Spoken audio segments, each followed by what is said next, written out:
तो दोस्तों आज हम एक्सप्लेन करने जा रहे हैं एक हॉरर स्लैशर मूवी को जिसको हाल ही में रिलीज किया गया है। इस मूवी का नाम है विनी द पू ब्लड एंड हनी पार्ट 2। अगर आपने इस मूवी के फर्स्ट पार्ट को अभी तक नहीं देखा तो उसका लिंक आपको इस वीडियो के डिस्क्रिप्शन में दे दिया गया है, आप पहले पार्ट को भी देख लेना। और ऐसे ही अमेजिंग एक्सप्लेनेशन देखते रहने के लिए चैनल को सब्सक्राइब जरूर कर लेना।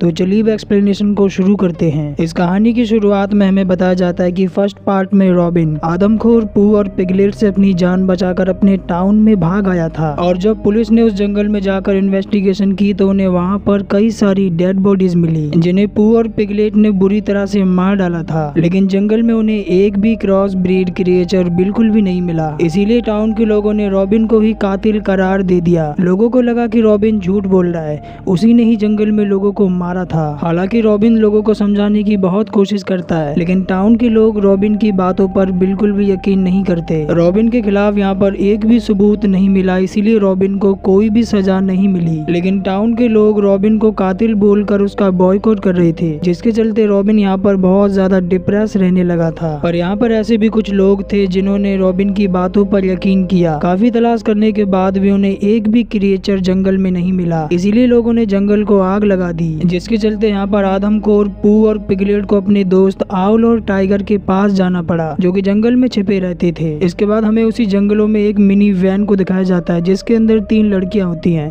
इन तीनों लड़कियों के नाम होते हैं जेमी, मिया और एलिस। दरअसल ये तीनों की तीनों यहाँ पर विजी बोर्ड के जरिए आत्माओं से कांटेक्ट करने की कोशिश कर रही होती हैं। तभी अचानक से कोई बाहर से इनकी वैन को बुरी तरह से हिलाने लगता है। ये तीनों की तीनों यहाँ पर बहुत ज्यादा डर जाती हैं, और हम देखते हैं कि बाहर कोई और नहीं बल्कि आदमखोर पू था। लेकिन इससे पहले कि ये तीनों लड़कियां यहाँ पर कुछ भी समझ पाती है, अचानक से आउल बाहर से एक रॉड को एलिस के आर पार करके उसे बुरी तरह से मार देता है। ये देखकर जेमी और मिया बहुत ज्यादा डर जाते हैं। यहाँ पर जो जेमी होती है वो दरवाजा बंद करने के लिए जाती है, पर तभी आदमखोर पू जेमी के हाथ को दरवाजे में फंसाकर उसे तोड़ देता है। और इसके बाद पू यहाँ पर वैन को पलटने की कोशिश करता है, लेकिन इतने में यहाँ पर जो मिया होती है वो विंडो से निकलकर अपनी गाड़ी में बैठकर वहाँ से निकलने लगती है। लेकिन रास्ते में पड़े हुए ट्रैप से उसकी गाड़ी का टायर पंक्चर हो जाता है। वहीं हम देखते हैं कि पू यहाँ पर मिनी वैन को पलट देता है, जिससे मिनी वैन के अंदर आग लग जाती है। जेमी यहाँ पर जलने लगती है। वो किसी तरह अपनी जान बचाने के लिए वहाँ से निकलकर पानी में कूद जाती है, लेकिन वहाँ पर आउल आ जाता है जो कि जेमी को पकड़कर उसे बुरी तरह से मार देता है। वहीं पू भी मिया को पकड़कर उसे नोच देता है, जिससे यहाँ पर मिया की भी जान चली जाती है। जिसके साथ ही सीन यहाँ पर शिफ्ट हो जाता है। इसके अगली सीन में हम रॉबिन को देखते हैं जो कि अपनी थेरेपिस्ट के साथ होता है। दरअसल रॉबिन की टाउन के अंदर कोई भी इज्जत नहीं करता, इसीलिए वो थेरेपी लेने के लिए अपनी थेरेपिस्ट के पास आता है ताकि वो डिप्रेशन को बाहर निकाल सके। रॉबिन जब अपने घर पर जा रहा होता है तो उसे बाहर उसकी दोस्त मिलती है जिसका नाम लेक्सी होता है, जो कि उसे उसके घर तक ड्रॉप भी करती है। जाने से पहले लेक्सी उसे बताती है कि वो आजकल एक फ्रेडी नाम के लड़के की बेबी सिटिंग कर रही है। रॉबिन को वहाँ पर उसका दोस्त भी मिलता है जिसका नाम फिन होता है। वहाँ पर हम रॉबिन के डैड को भी देख पाते हैं जो कि रॉबिन की गाड़ी को साफ कर रहे होते हैं। रॉबिन देखता है कि उसकी गाड़ी पर किसी ने मर्डर लिख दिया था। ये देखकर रॉबिन को यहाँ पर बहुत ज्यादा दुख होता है, लेकिन उसके डैड उसे यहाँ पर हिम्मत देते हैं और उससे कहते हैं कि तुम्हें लोगों की बात पर बिल्कुल भी ध्यान नहीं देना चाहिए। वहीं रात को हम उस जंगल के अंदर कुछ पुलिस वालों को देखते हैं जो कि उसी मिनी वैन तक पहुंच जाते हैं।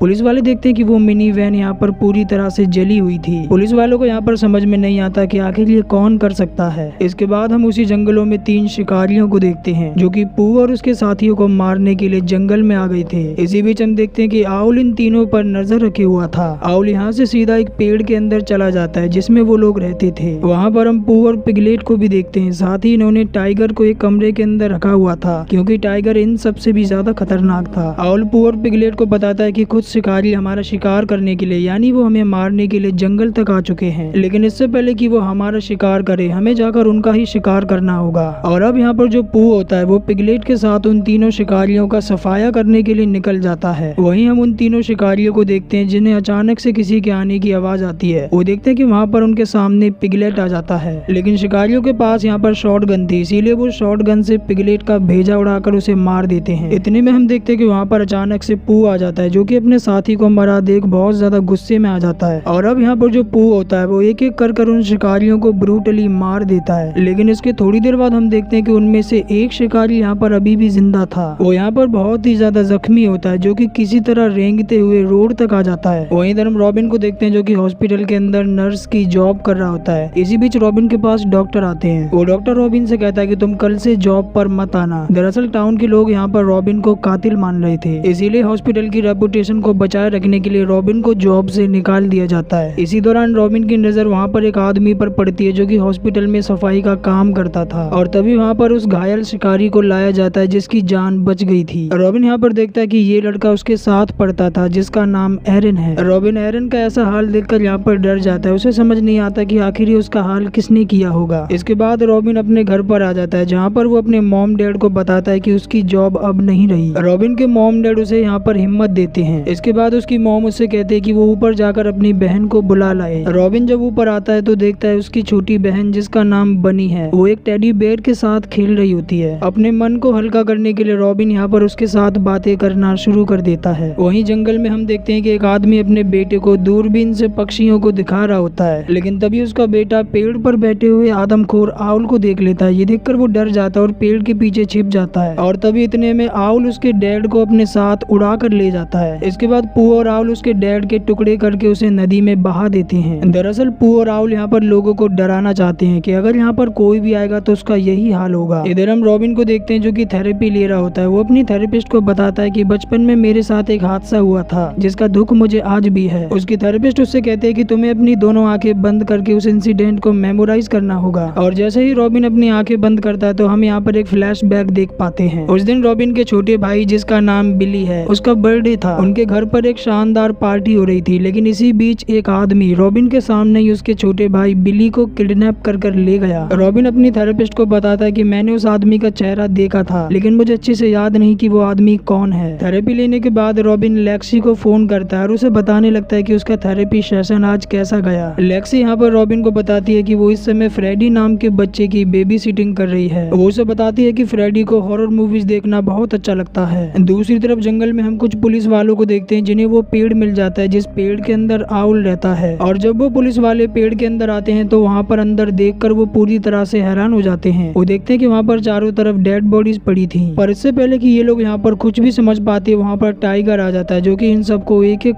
कर चीर कर मार देता है। इसके बाद हम देखते हैं कि रॉबिन अपने घर पर इंटरनेट के जरिए उस किडनैपिंग के बारे में रिसर्च कर रहा होता है। रॉबिन को यहाँ पर पता चलता है कि बिली के साथ और भी बच्चों को किडनैप किया गया था। साथ ही यहाँ पर रॉबिन को एक अजीब बात पता चलती है। उसे पता चलता है कि उस दिन यहाँ पर एक डॉक्टर भी गायब हो गया था जिसका नाम था आर्थर गैलप, जो कि बहुत अजीब और क्रीपी टाइप के एक्सपेरिमेंट भी किया करता था। अगले दिन एक ऑफिसर रॉबिन से मिलने के लिए उसके घर पर आते हैं और रॉबिन से कहते हैं कि हमारे कुछ ऑफिसर जंगल में गए थे इन्वेस्टिगेशन करने के लिए, लेकिन अभी भी वो जंगल से नहीं लौटे। जिस पर रॉबिन उनसे कहता है कि मुझे इस बारे में कुछ भी नहीं पता। जाने से पहले वो ऑफिसर रॉबिन को बताते हैं कि एरन को होश आ गया है। इसके बाद हम देखते हैं कि रॉबिन का दोस्त जिसका नाम फिन है, साथ ही यहाँ पर जो लेक्सी है, ये दोनों के दोनों रॉबिन को एक पार्टी में लेकर आते हैं ताकि रॉबिन यहाँ पर थोड़ा बहुत एंजॉय कर सके। लेकिन यहाँ पर एक कारा नाम की लड़की थी जो कि पार्टी को ऑर्गेनाइज कर रही थी। वो रॉबिन को पार्टी में आने के लिए मना कर देती है। कारा रॉबिन से कहती है कि लोग तुम्हें पार्टी में देखकर यहाँ पर डर जाएंगे क्योंकि वो तुम्हें खूनी समझते हैं। रॉबिन उससे कहता है ठीक है, वो पार्टी में बिल्कुल भी नहीं आएगा। इसके बाद रॉबिन वहाँ से निकलकर हॉस्पिटल में आ जाता है जहाँ पर रॉबिन एरन से मिलता है। रॉबिन एरन से पूछता है कि तुम्हारा ये हाल किसने किया। एरन उसे लिखकर बताता है कि यू वर राइट, यानी कि तुम सही थे। जंगल में कुछ क्रिएचर हैं जिन्होंने मेरा ये हाल किया है। ये जानकर रॉबिन यहाँ पर पूरी तरह से हैरान हो जाता है। वो समझ जाता है कि जरूर वो पू और उसके साथी होंगे। इसी दौरान रॉबिन देखता है कि वो आदमी जो कि हॉस्पिटल में सफाई का काम करता है, वो आदमी इनकी बातों को छुप कर सुन रहा होता है। लेकिन जैसे ही रॉबिन बाहर आता है तो वो आदमी वहाँ से जा चुका था। वहीं दूसरी तरफ हम रॉबिन के दोस्त फिन को देखते हैं जो कि अपने घर पर नहा रहा होता है। अचानक से उसे किसी के आने की आवाज आती है, लेकिन जैसे ही वो ये देखने के लिए बाहर जाता है तो अचानक से आउल उस पर बुरी तरह से हमला कर देता है। वो उसकी आंखें निकाल कर उसे मार देता है। वहीं हम रॉबिन को देखते हैं जो कि उस आदमी का पीछा करके उसके घर तक आ जाता है, जो आदमी हॉस्पिटल के अंदर सफाई का काम करता था। रॉबिन को अपने घर के अंदर देख वो आदमी यहाँ पर बुरी तरह से डर जाता है। दरअसल रॉबिन को यहाँ पर याद आ चुका है कि बचपन में बिली का किडनैप जिसने किया था वो कोई और नहीं बल्कि यही आदमी है। रॉबिन गुस्से में उस आदमी से पूछता है कि आखिर तुमने मेरे भाई का किडनैप क्यों किया। वो आदमी यहाँ पर रॉबिन को अपनी पूरी कहानी सुनाता है। वो उसे बताता है कि मेरे ऊपर बहुत कर्जा था और ऐसे ही मैं एक डॉक्टर से मिला जिसका नाम था आर्थर। आर्थर ने मुझसे कहा कि मैं तुम्हारा सारा कर्जा चुका दूंगा, लेकिन तुम्हें मेरा एक काम करना होगा। इसीलिए मैंने आर्थर के कहने पर तुम्हारे भाई बिली और कुछ बच्चों को किडनैप किया। और इसके बाद आर्थर उन बच्चों के साथ एक खतरनाक एक्सपेरिमेंट करने लगा। उसने इंसानों के डीएनए में जानवर के डीएनए को मिलाने की कोशिश की, लेकिन ये एक्सपेरिमेंट पूरी तरह से फेल हो गया जिससे सारे बच्चे मारे गए और आर्थर ने सभी बच्चों को एक जगह पर दफना दिया। किया। आर्थर इस एक्सपेरिमेंट को किसी और बच्चे पे दोबारा ना करे, इसीलिए मैंने आर्थर को गोली मार दी। लेकिन एक दिन कुछ ऐसा हुआ जो बिल्कुल भी नहीं होना चाहिए था। वो सभी बच्चे जिन्हें आर्थर ने दफना दिया था, वो सभी बच्चे बाहर आ गए, जो कि पूरी तरह से क्रॉस ब्रीड क्रिएचर बन गए थे। रॉबिन को सारी सच्चाई बताने के बाद वो आदमी यहाँ पर अपने आप को गोली मार लेता है। और अब यहाँ पर रॉबिन समझ चुका है कि पू कोई और नहीं बल्कि उसका भाई बिली है। वहीं इधर हम लेक्सी को देखते हैं जो कि फ्रेडी की बेबी सिटिंग कर रही थी। अचानक से वहाँ पर घर के अंदर कोई आ जाता है, जिससे फ्रेडी और लेक्सी यहाँ पर बहुत ज्यादा डर जाते हैं। ये दोनों के दोनों एक कैमरा कार को कंट्रोल करके नीचे भेजते हैं, जहाँ पर ये देखते हैं कि नीचे पू आया था। तभी पू इन दोनों को मारने की कोशिश करता है, लेकिन सही मौके पर वहाँ पर पुलिस वाले आ जाते हैं, जिससे लेक्सी और फ्रेडी की जान बच जाती है। लेकिन एक पुलिस वाली जब घर के अंदर जाती है तो पू उस पर हमला कर देता है और वो उसे बुरी तरह से मार देता है। लेक्सी यहाँ पर रॉबिन को फोन करके उसे बता देती है कि हमारे ऊपर एक क्रिएचर ने हमला किया था। वो रॉबिन से ये भी कहती है कि तुम जल्द से जल्द अपने घर पर चले जाओ, शायद वो क्रिएचर तुम्हारी मॉम डैड को मार सकता है। ये सुनकर रॉबिन फौरन अपने घर की तरफ जाने के लिए निकल जाता है। लेकिन वहीं दूसरी तरफ हम रॉबिन के घर पर पू को देखते हैं, जो कि उससे पहले यहाँ पर आ जाता है। वो यहाँ पर रॉबिन की मॉम का सर चाकू पर मार देता है, जिससे उसकी मॉम की वहीं पर मौत हो जाती है। उनके चिल्लाने की आवाज को सुनकर रॉबिन के डैड नीचे आते हैं, लेकिन पू उन पर भी हमला कर देता है और उन्हें बुरी तरह से मार देता है। इसी बीच रॉबिन की बहन बनी नीचे आ जाती है, जिसे पू अपने साथ लेकर वहाँ से चला जाता है। इसके बाद जब रॉबिन अपने घर पर पहुँचता है तो वो अपने सामने अपने पेरेंट्स की डेड बॉडी देखता है। ये देखकर यहाँ पर वो टूट जाता है, उसे यहाँ पर बहुत दुख होता है। साथ ही वो देखता है कि उसकी छोटी बहन जिसका नाम बनी है वो वहाँ पर नहीं है। रॉबिन समझ जाता है कि जरूर पू उसे अपने साथ लेकर चला गया होगा। वहीं दूसरी तरफ हम देखते हैं कि टाउन के ज्यादातर लोग यहाँ पर कारा की पार्टी में एंजॉय कर रहे होते हैं। इसी बीच हम देखते हैं कि वहाँ पर आदमखोर, पू, आउल और टाइगर भी आ जाते हैं, जिसके बाद ये तीनों की तीनों पार्टी में मौजूद लोगों को बेरहमी से मारना शुरू कर देते हैं। टाइगर एक आदमी के मुंह में रॉड घुसा देता है और यहाँ पर जो पू होता है वो एक लड़की का सर धड़ से अलग कर देता है, जिससे वो मारी जाती है। रॉबिन को भी पता चल जाता है कि पू और उसके साथी पार्टी में पहुंच चुके हैं। वहीं पार्टी में पू और आउल लोगों को बुरी तरह से मार रहे होते हैं। यहाँ पर कुछ लोग अपनी जान बचाने के लिए दूसरी तरफ भाग जाते हैं, पर तभी उनके सामने वहाँ पर टाइगर आ जाता है और ये सभी लोग टाइगर के हाथों मारे जाते हैं। इसके थोड़ी देर बाद वहाँ पर रॉबिन भी आ जाता है, जहाँ वो देखता है कि चारों तरफ लोगों की लाशें पड़ी हुई थी। इसी बीच रॉबिन के सामने वहाँ पर टाइगर आ जाता है, लेकिन रॉबिन के पास यहाँ पर गन थी, इसीलिए वो टाइगर को शूट कर देता है, जिससे टाइगर वहाँ से भाग जाता है। रॉबिन देखता है कि उसकी छोटी बहन जिसका नाम बनी है वो वहाँ पर नहीं थी। उसे देखने के लिए रॉबिन बिल्डिंग से बाहर आ जाता है, लेकिन तभी उसके सामने वहाँ पर पू आ जाता है, जिसके हाथ में एक चेनसो थी। वो यहाँ पर रॉबिन को उस चेनसो से मारने की कोशिश करता है। वो रॉबिन को चेज करते हुए उस जगह पर आ जाता है जहाँ पर उसे दफनाया गया था। ये जगह देखने के बाद पू थोड़ी देर के लिए सुन्न पड़ जाता है। रॉबिन पू को समझाने की बहुत कोशिश करता है। वो उससे कहता है कि तुम मेरे भाई हो, तुम्हारा नाम बिली है। हालांकि कुछ समय के लिए पू को ये सब याद भी आ जाता है, लेकिन पू रॉबिन की एक नहीं सुनता, बल्कि वो उसकी गर्दन दबाकर उसे मारने की कोशिश करता है। लेकिन तभी वहाँ पर लेक्सी आ जाती है, जो कि पू के ऊपर हमला कर देती है। इससे पहले कि पू लेक्सी को जान से मारता, रॉबिन एक कुल्हाड़ी को उठाकर उसे पू के सर में घुसा देता है, जिससे पू की मौके पर ही मौत हो जाती है। इसके थोड़ी देर बाद हम देखते हैं कि वहाँ पर पुलिस वाले आ जाते हैं, जो कि लेक्सी और रॉबिन को रेस्क्यू करते हैं। पुलिस वाले यहाँ पर रॉबिन को उसकी बहन बनी से मिलवाते हैं, जो कि घर के अंदर ही छिपी थी। और इसी के साथ ही मूवी यहाँ पर एंड हो जाती है। इस मूवी में एक पोस्ट क्रेडिट सीन भी है, जहाँ पर हम आउल को उसके अड्डे पर देखते हैं। हम देखते हैं कि आउल यहाँ पर पू और पिगलेट को जिंदा करने की कोशिश कर रहा होता है। साथ ही वो कहता है कि हम रॉबिन से बदला लेने के लिए जल्द ही लौटेंगे। तो दोस्तों, ये था इस मूवी का एक्सप्लेनेशन। आई होप कि आपको अच्छा लगा होगा। अगर आपको वीडियो अच्छी लगी तो वीडियो को लाइक और चैनल को सब्सक्राइब जरूर करते जाना। तो मैं आपसे मिलूंगा किसी और वीडियो में, तब तक के लिए take care, love you all and keep support.